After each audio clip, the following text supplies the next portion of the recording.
Bueno, sean todos bienvenidos. Muchas gracias por estar aquí con nosotros, buscando el rostro de Dios, aprendiendo más de sus enseñanzas, lo que tiene para nosotros en esta noche. Espero que sea muy edificante. Y vamos a empezar a leer primero en el capítulo 20 de Mateo, el versículo 17. Aquí vemos cómo este pasaje se centra en el camino de Jesús hacia Jerusalén. Y hay tres enseñanzas principales en este pasaje. La primera, Jesús anuncia la tercera predicción de su pasión. El segundo punto nos enseña acerca de la verdadera grandeza en el reino de los cielos. Y la tercera, por último, la sanación de los ciegos. Entonces vamos a leer el capítulo 20, versículos 17 al 19. Y dice así: mientras Jesús subía a Jerusalén, tomó a sus 12 discípulos aparte y les dijo en el camino: he aquí, subimos a Jerusalén, y el Hijo del Hombre será entregado a los principales sacerdotes y a los escribas, y lo condenarán a muerte. Lo entregarán a los gentiles para que se burlen de él, para que lo azoten y lo crucifiquen, pero al tercer día resucitará. Jesús reúne a los 12 discípulos, ya poniendo ya su mira a Jerusalén, y le anuncia por tercera vez, con más detalle, su inminente sufrimiento, muerte y resurrección. Imagínense que Jesús, como maestro, repetía y repetía. Y cuántas veces nosotros, para aprender lecciones, nos tienen que repetir y repetir, y a veces no la agarramos, y uno de estos días entonces se nos prende el bombillo y ¡pum!, la entendemos. Hay ciertos elementos cruciales en este pasaje. Cuando Jesús le dice que el Hijo del Hombre será entregado a los principales sacerdotes y a los maestros de la ley, quienes lo condenarán a muerte. Los maestros de la ley obviamente eran los escribas y los saduceos, y él estaba ya advirtiendo que lo iban a matar, lo iban a condenar a muerte. Pero Jesús les estaba declarando no solamente, y lo estaba mencionando, no solamente anunciando su muerte, pero también estaba anunciando su victoria con la resurrección. A veces nos enfocamos nada más en la muerte y dejamos a un lado la resurrección. La resurrección es una victoria. Y aquí estamos nosotros entendiendo de que Jesús, al haber resucitado, nos dio victoria, pero tenía que pasar por ese sufrimiento y esa pasión. Entonces, vamos a ver qué nos dice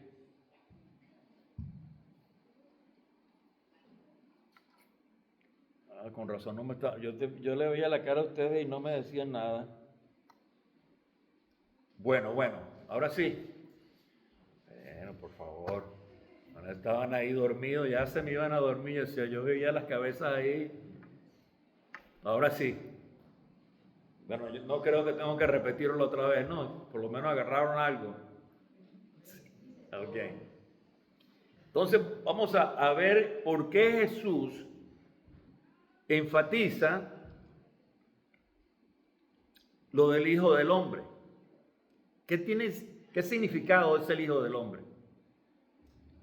¿Qué quiere decir él con el Hijo del Hombre? ¿Por qué él se refiere a sí mismo como el Hijo del Hombre? El Hijo del Hombre tiene doble significado. Enfatiza dos aspectos cruciales de su persona. Por un lado, su humanidad y por otro lado, su identidad mesiánica. Es decir, su naturaleza humana y su naturaleza divina. El significado del Hijo del Hombre se puede entender mejor al considerar su uso en el Antiguo Testamento. Aproximadamente más de 100 veces el Hijo del Hombre aparece en el Antiguo Testamento, más o menos en el Nuevo Testamento como 80 y algo. Uno de los pasajes que se refería en el Hijo del Hombre, Dios cuando hablaba con el profeta Ezequiel, le decía, mira, Hijo del Hombre, escribe esto y esto y esto. Mira, escribe, Hijo del Hombre, haz esto y aquello. Lo llamaba de esa manera para enseñarnos de la fragilidad del hombre, que nosotros debemos de buscar a Dios, y aparte de buscar a Dios, tenemos que someternos a Dios en comparación y en contraste con Él, que Él es Dios Todopoderoso. Porque hay muchos por ahí, desafortunadamente, que se creen Dios. Desde Adán y Eva, cuando pecaron, Satanás ¿qué fue lo que le dijo? No, del momento que comes este fruto, tú vas a ser como Él, como Dios. Siempre hay en nuestra naturaleza un espíritu de grandiosidad porque queremos ser como Dios. Queremos mandar, no nos queremos doblegar, no nos queremos rendir delante de Dios. Entonces, en este aspecto del significado del Hijo del Hombre hay dos referencias. La humanidad en el Antiguo Testamento, que significa que es el hijo de un ser humano. El Hijo del Hombre es simplemente el hijo de un ser humano o el hijo de Adán, también se refiere. Cuando Jesús se llama a sí mismo Hijo del Hombre, subraya que verdaderamente es humano y que se identifica plenamente con la humanidad, la experimenta y participa de su naturaleza. ¿Se acuerda cuando estaba en el desierto por 40 días? Tenía hambre. ¿Tenía qué? Tenía hambre. Jesús se identifica con su naturaleza humana, con nosotros, lo que nosotros experimentamos. El segundo aspecto de ese título, el Hijo del Hombre, es una referencia mesiánica. Vamos a leer en Daniel capítulo 7. Daniel capítulo 7. Dice, el uso más, y ese es el Jesús retoma, y que proviene del libro de Daniel 7, versículo 13 y 14. En esta visión aparece uno como un hijo de hombre, que viene con las nubes del cielo y se acerca al anciano de días, que es Dios nuestro Padre, y recibió dominio, gloria y reino eterno que no será destruido.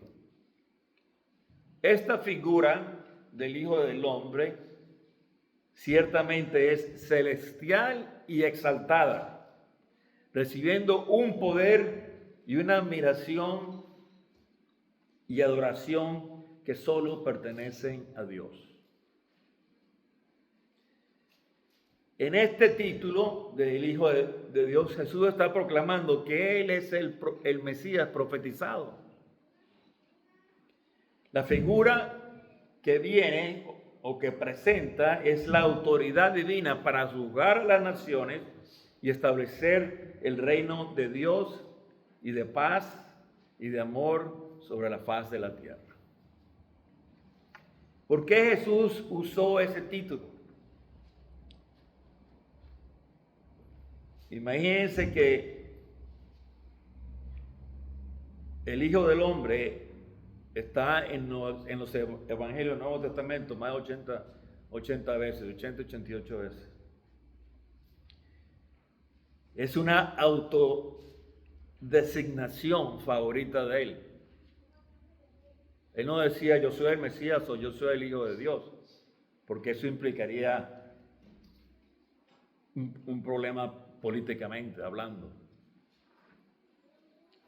Entonces, cuando se refiere Jesús al Hijo de Dios, que lo usó muchas veces, número uno, para afirmar ambas naturalezas. Ya compartí eso, la naturaleza humana y la naturaleza divina.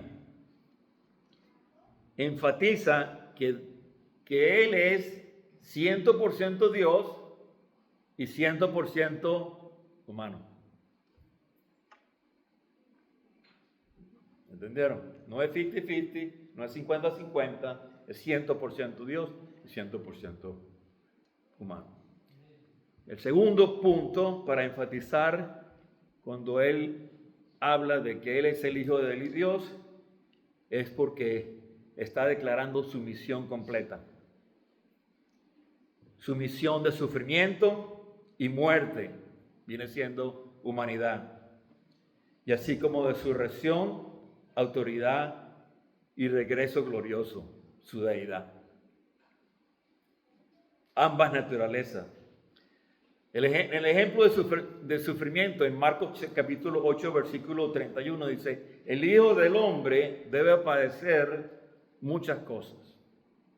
Eso tenía que pasar, desafortunadamente.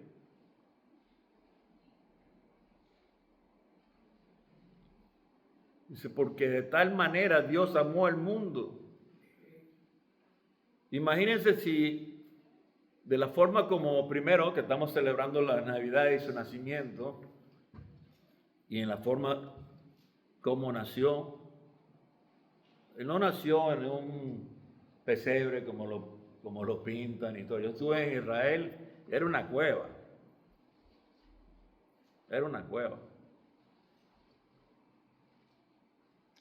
Y si imagínense ustedes que su hijo va a nacer, ¿y dónde ustedes les gustaría que naciera? Los mejores hospitales, ¿no? Mejores ciudades, Nueva York. Pero no. Yo creo que si Jesús hubiese nacido en una de unas ciudades grandes, un hospital grande, la gente no creía en Él. Pero Él se bajó lo más bajo que pudo bajarse, para que nosotros podamos entender que Él sí sabe lo que nosotros vivimos y pasamos. Y padecemos. Por un lado, ese fue el ejemplo de sufrimiento, por el otro lado, Él nos da el ejemplo de gloria.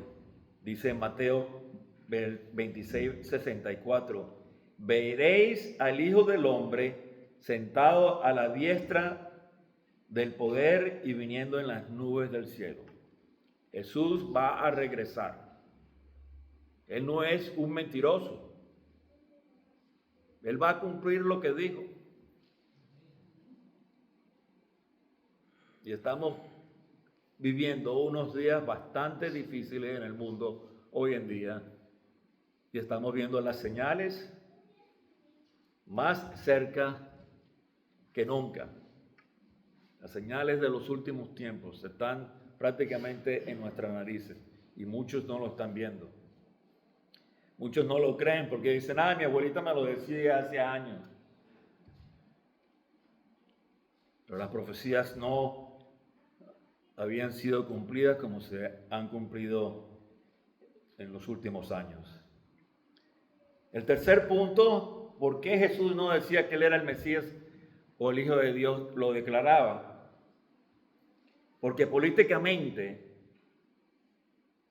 podía llevar a la gente a pensar que él vino a hacer una liberación militar inmediata contra Roma, porque eso también lo pensaron.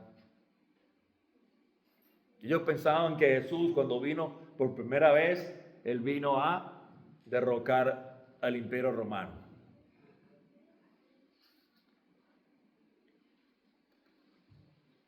Y por eso cuando él le preguntó a los discípulos, ¿quiénes dicen que soy yo? Ellos dijeron, yo soy el Mesías. Ellos fueron los que confesaron que él era el Mesías, el Hijo del Dios viviente. Jesús era muy precavido, vamos a decirlo así, cuando se refería a esos títulos divinos, vamos a decirlo así. El Hijo del Hombre, el Hijo de Dios, el Mesías, el ungido. ¿Por qué?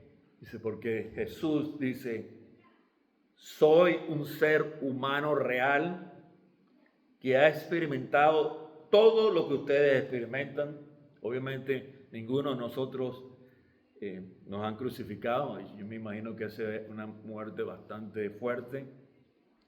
Cuando vemos nos imaginamos lo que él vivió. Y al mismo tiempo dice, yo soy gobernante celestial, profetizado por Daniel, a quien Dios le ha dado toda la autoridad para gobernar y juzgar al mundo. Amén. Ahora bien, yo necesito recalcar este punto del Hijo del Hombre porque muchos no conocen la realidad y la verdad por qué Jesús enfatiza y se llama a sí mismo el Hijo del Hombre. Así como dije que Jesús retoma la profecía de Daniel y la aplica a sí mismo, dividiendo su título en tres categorías. El Hijo del Hombre, que es terrenal. Aquí él enfatiza su humanidad, su misión, su servicio y sacrificio.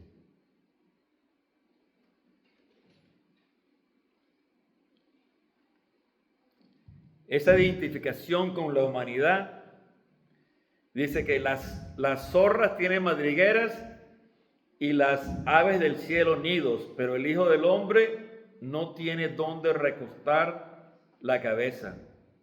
Entonces él enfatiza su pobreza y su plena identificación con la fragilidad humana. Él sabe lo que estás viviendo. Él siente lo que estás viviendo. Él sabe lo que estás pasando. Él se identifica contigo lo que estás sufriendo, porque él también sufrió. Y entonces por eso se identifica su humanidad con nosotros. El otro punto, él tiene la autoridad para perdonar. Dice Marcos 2, dice, pues para que sepas que el Hijo del Hombre, estamos hablando, Jesús hablando continuamente, enfatizando que Él es el Hijo del Hombre, tiene la potestad en la tierra para perdonar pecados. Esa es una afirmación divina sobre la ley y el pecado actuando en un estado terrenal. El otro punto principal es las predicciones de su pasión.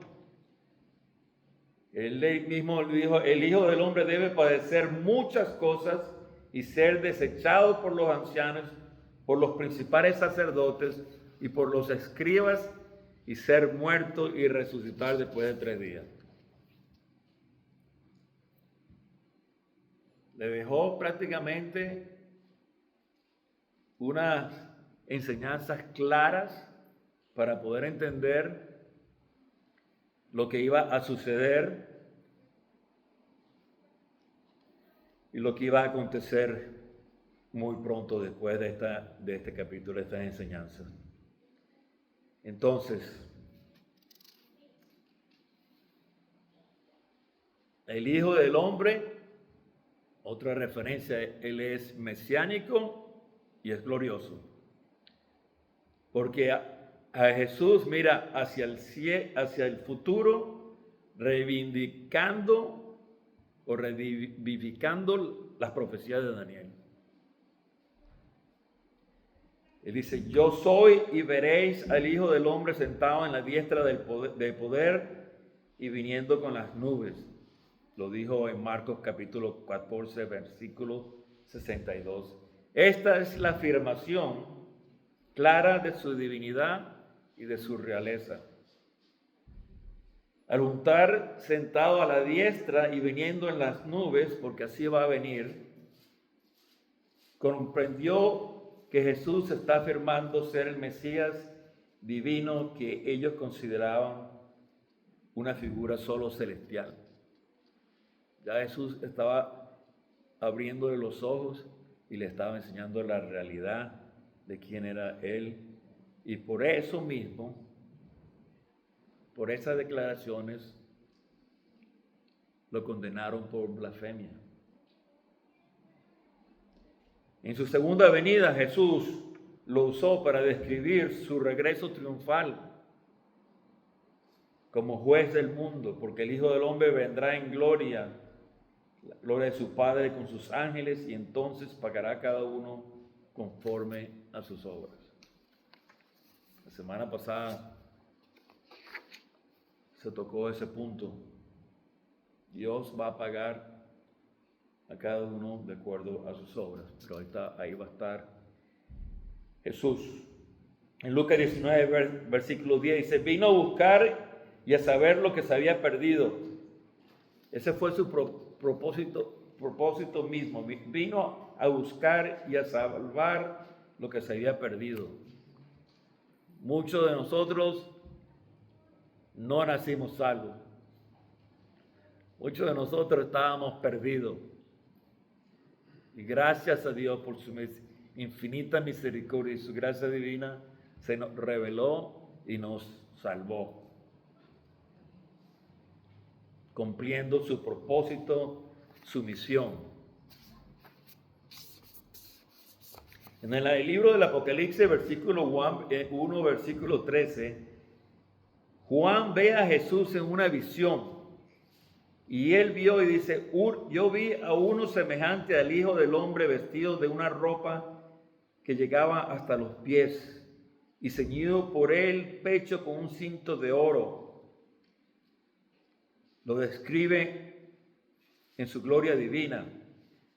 En el 14:14 dice, Juan ve uno sentado sobre una nube semejante al Hijo del Hombre, con una hoz para cegar la sierra, que viene siendo el juicio final.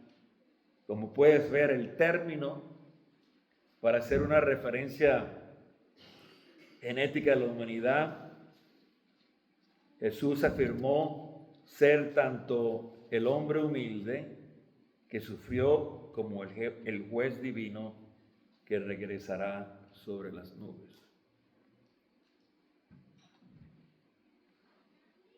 Cuando Jesús se refiere a esta enseñanza del versículo 20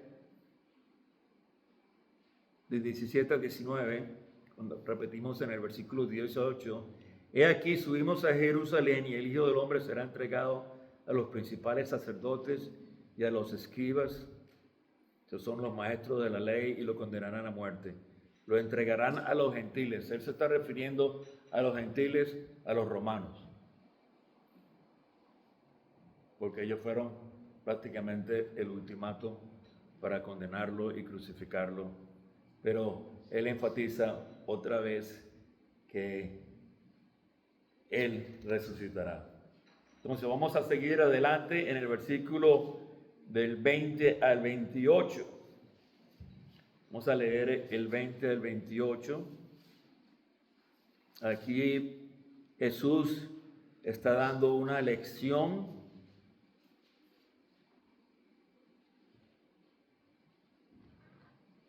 del reino de Dios, de la grandeza del reino de Dios. Fíjense lo que dice en el versículo 20. Entonces se acercó a él la madre de los hijos de Zebedeo con sus hijos, postrándose ante él y pidiéndole algo.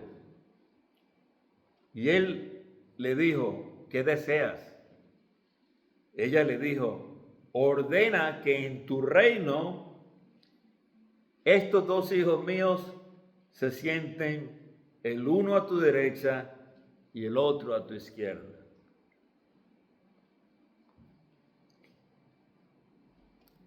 Entonces, respondiendo Jesús, se dijo, ustedes no saben lo que piden. ¿Pueden beber la copa que yo he de beber? Y ellos le dijeron, sí podemos. Sí podemos. Ahí se les está disparando la ambición al poder. Al sentarse al lado derecho e izquierdo. ¿Por qué? Porque ellos estaban pensando que el gobierno, que Jesús iba a derrocar a los romanos y se iba a establecer un gobierno ahí mismo. Y normalmente es típico de los gobernantes que hay gente ambiciosa que se quieren sentar al lado del presidente. Vean esa naturaleza, como hasta familiares de los gobernantes quieren estar rodeados del gobernante para sentarse al lado derecho y aprovecharse de todo eso. Entonces, cuando le dijo podemos, entonces le dijo, bueno, a la verdad, beberán de mi copa. Obviamente, ¿cuándo fue ese momento? En la última cena, la copa del sufrimiento. Y se beberán de mi copa, pero el sentarse a mi derecha o a mi izquierda no es mío concederlo, sino que es para quienes lo ha preparado mi Padre. Entonces ya los puso en su lugar. No creo que se tranquilizaron tal vez. Entonces sabe que los gobernantes de los gentiles se enseñorean de ellos y los que son, y cuando, en versículo 24, cuando los 10 oyeron esto, ¿qué fue lo que pasó? Se enojaron. ¿No te enojarías tú? ¿Por qué? Porque todos queremos estar al lado de Jesús. Pero es indiscutiblemente que es una petición de la madre egoísta, ¿no?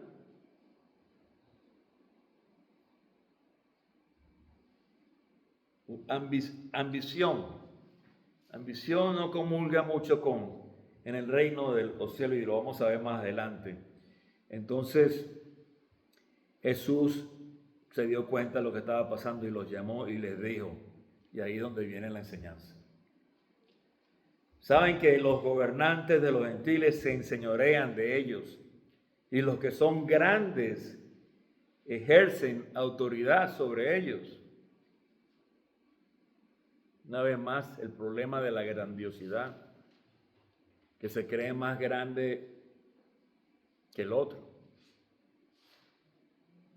Hay que tener mucho cuidado con eso. Nosotros no somos más grandes que nadie.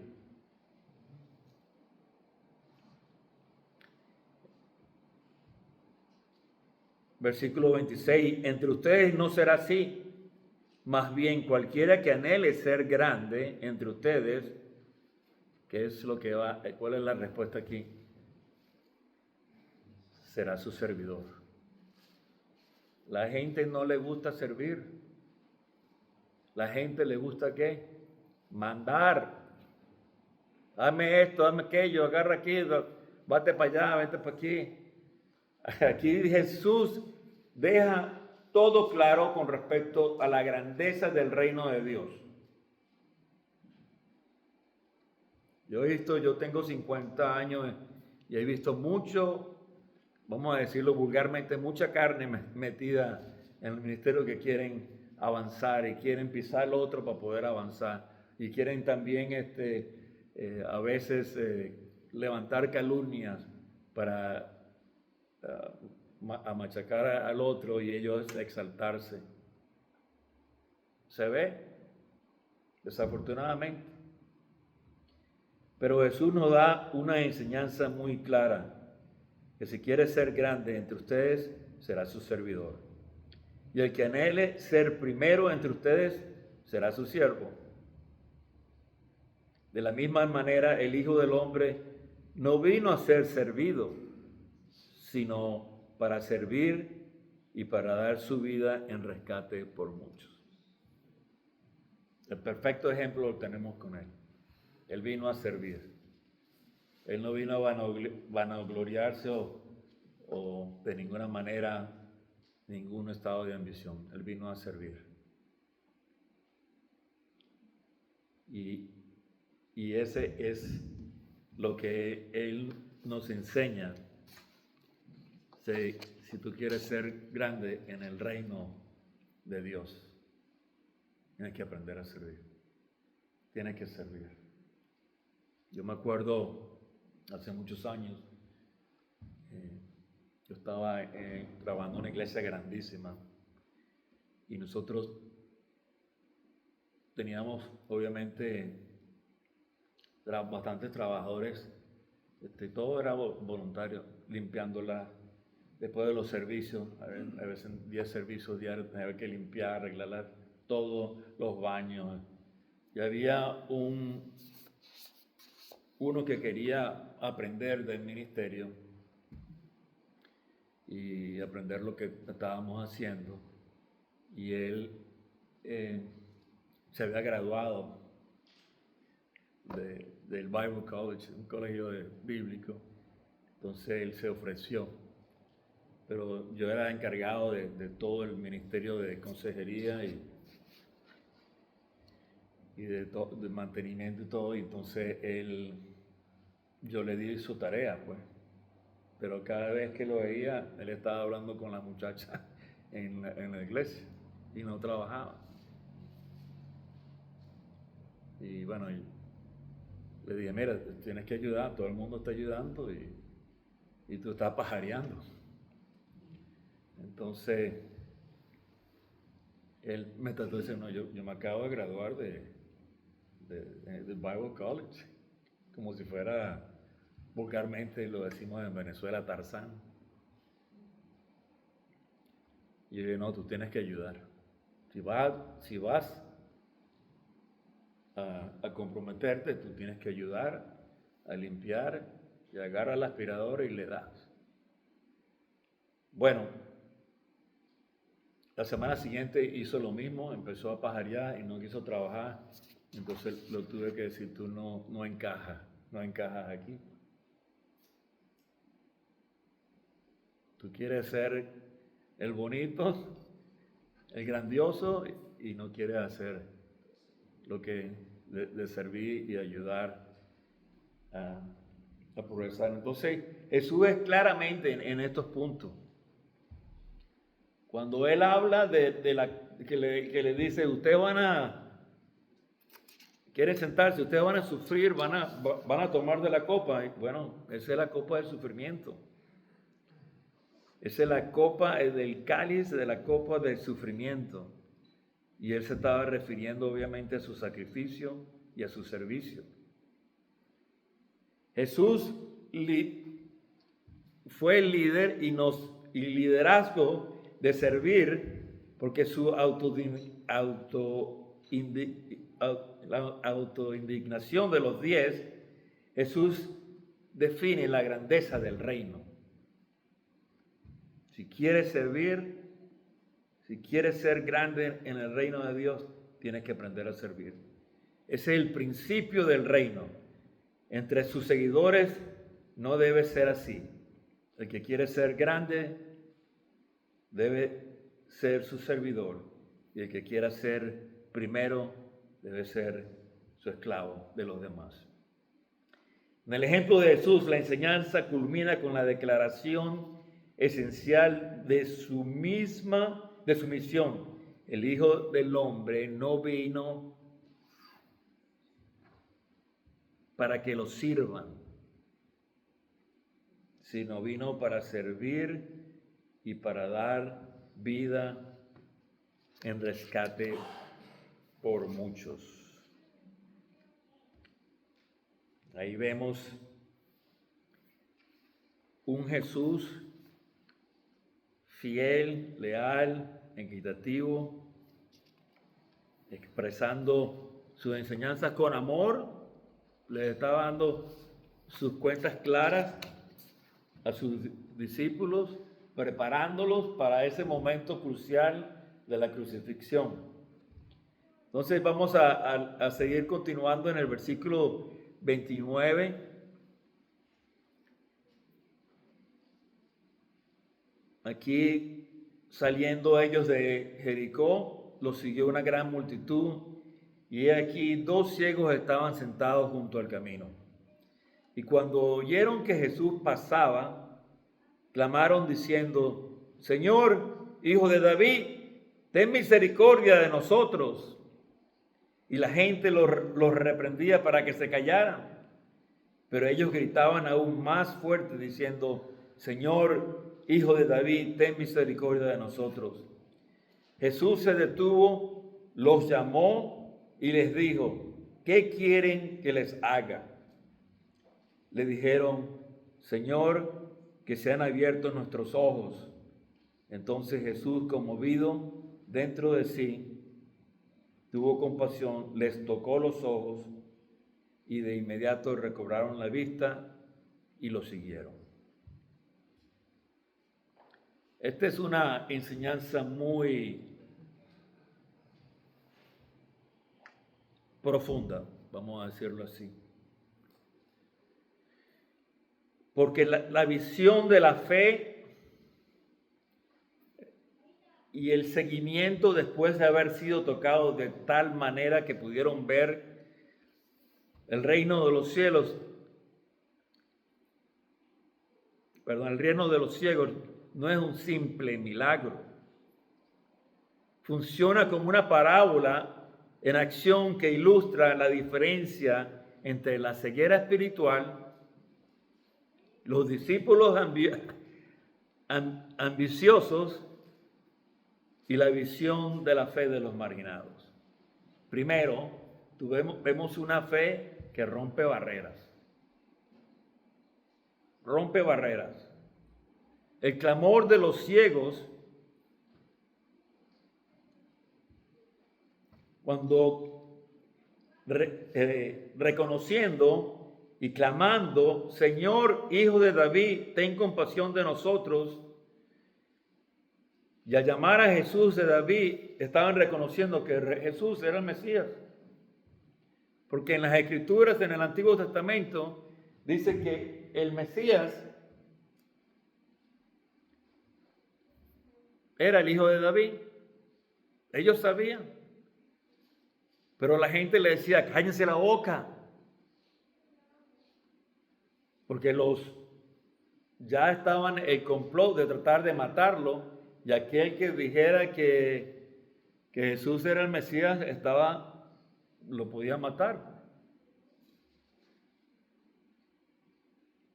No querían que declarara que Jesús era el Mesías. ¿Es Jesús el Mesías o estamos esperando por otro?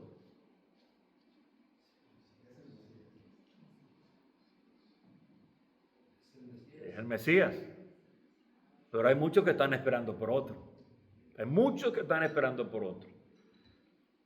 Que no reconocen que Jesús es el Mesías. Pero estos hombres, mientras más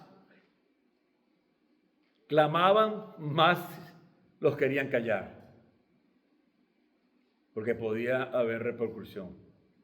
¿Y cuántas veces ustedes se quedan callados por no hablar a otras personas de Jesús? Porque tienen temor, porque creen que lo van a juzgar, o tal vez lo puedan apedrear. No hablan de Jesús, nada más hablan de Jesús cuando vienen a la iglesia.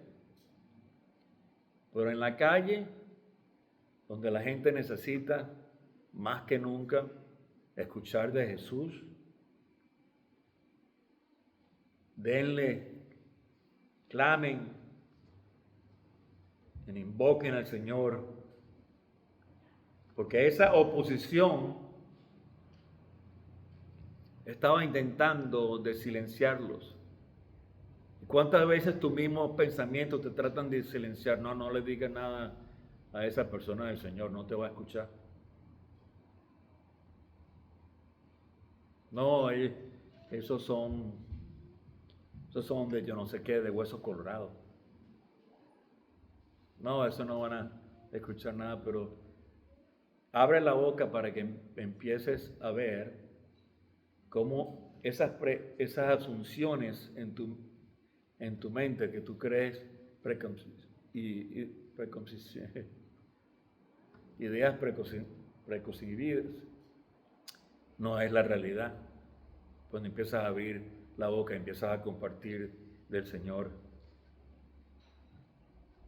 Jesús se mostró con este milagro su servicio, su suprema misericordia, supremo de la misericordia, porque Él se conmovió con compasión. Pero fíjense lo que pasa con Jesús cuando ellos estaban clamando. Ellos le dijeron, vengan a mí. Y le hizo una pregunta, ¿qué quieren que le haga? ¿Qué quieren que les haga? Aún es obvio que quieren ver, pero Jesús le pide que articulen su necesidad. Es importante que cuando vengas a Cristo, que tú articules tu necesidad. No digas, no, el Señor sabe lo que yo necesito. No, Él sabe lo que yo quiero. No. Articula tu necesidad delante de Él y verás. Te voy a dar un ejemplo poderoso y yo le doy la gloria a Dios. Esta semana mi hermana me llama de emergencia por teléfono en Venezuela. Y me dice, hermano, por favor, ora por mi esposo Edgar, que se los están llevando preso. Le están diciendo que las luces del carro no están funcionando, pero las luces del carro estaban bien, pero los querían meter preso. Me dice, ora, y yo voy a orar en este momento, tranca, y empecé a orar, empecé a reprender esos demonios y les ordené que lo dejaran libre en el nombre de Cristo Jesús. Hermanos, 5 minutos más tarde, mi hermana me llamó de regreso y me dijo que a Edgar lo soltaron. No se lo llevaron preso. Hay que explícitamente declarar lo que necesitas y actuar en ese momento. Yo no voy a decirle, sí, hermana, yo voy a orar por ti. Sí, hermana, yo voy a orar por esa situación. Vamos a hacerlo ya. Ya. Un momento no se espera. No se puede esperar. Cuando alguien le pide a usted oración, ore en ese momento. No, sí, yo voy a orar por usted, porque yo le garantizo que si no ora en ese momento, usted no va a orar por esa persona. Se le olvida. Del momento que sale él, se les olvida. Después 3 días más tarde, ay, cónchale, me dieron, entonces te pones a orar. Pero ya pasó la situación.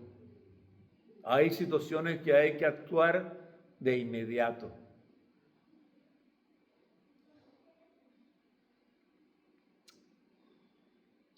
Entonces, articulen su necesidad. Entonces vemos cómo Jesús, cuando le dijeron lo que queremos es ver. Y Jesús, movido con compasión, sintió algo profundo en sus entrañas y su infinita misericordia fue lo que lo conmovió a él detrás de su servicio y sacrificio y lo sanó. ¿Qué fue lo que pasó después de haberlo sanado? Ellos se levantaron y lo siguieron. Le siguieron. Ese es el sello del seguimiento. Que tú te mueves y operas en tu vida basado en lo que Él ha hecho por ti, demostrando que tú lo estás siguiendo y declarando lo que Él hizo por ti y ha hecho por ti para la honra y la gloria de su santo nombre. Amén. Entonces, ¿qué vemos aquí en esta visión espiritual y física? Recuperar la vista no solo les permite ver la luz física, sino que le permite ver la verdadera naturaleza de Jesús. Jesús se movió con compasión y el camino que Jesús estaba trazando, porque él iba rumbo a Jerusalén y a él lo siguieron. Ellos lo siguieron a él con él. Hay que ser discípulos verdaderos. No pretendamos ser discípulos, hay que ser discípulos verdaderos y servir.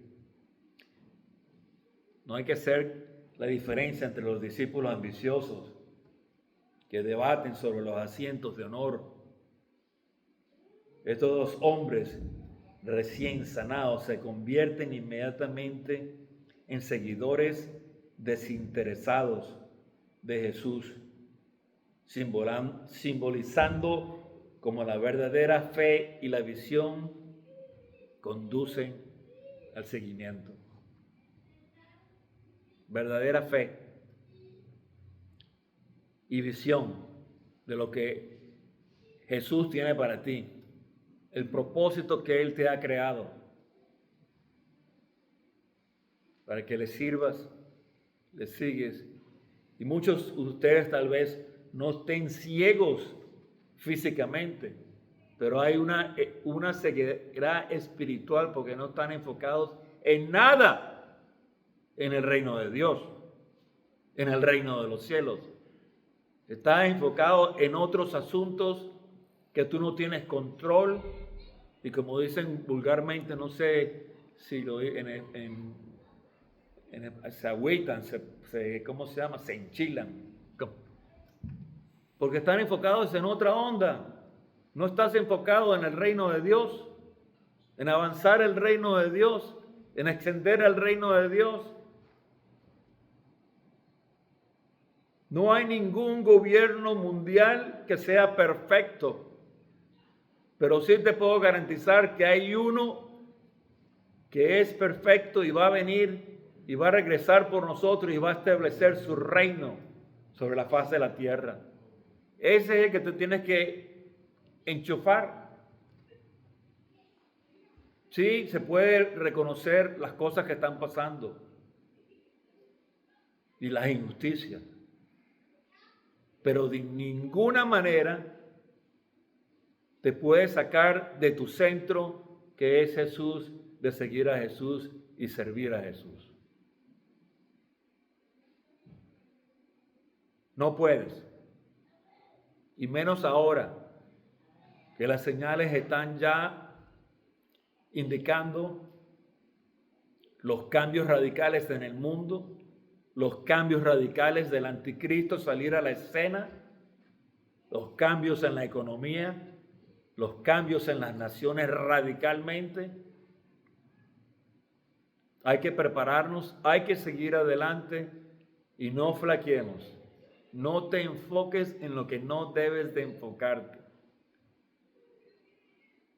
porque no tienes control sobre eso. Pero sí tienes control de enchufarte con el Señor y que tu ceguera espiritual se remueva del camino y puedas ver la visión clara y la misión que Jesús tiene para ti. Oremos. Señor, te damos la gloria y la honra y la gracia por tu infinita misericordia. Recibimos todas tus enseñanzas con gratitud, con un corazón humilde, que sabemos con claridad y exactamente lo que tú deseas para nosotros.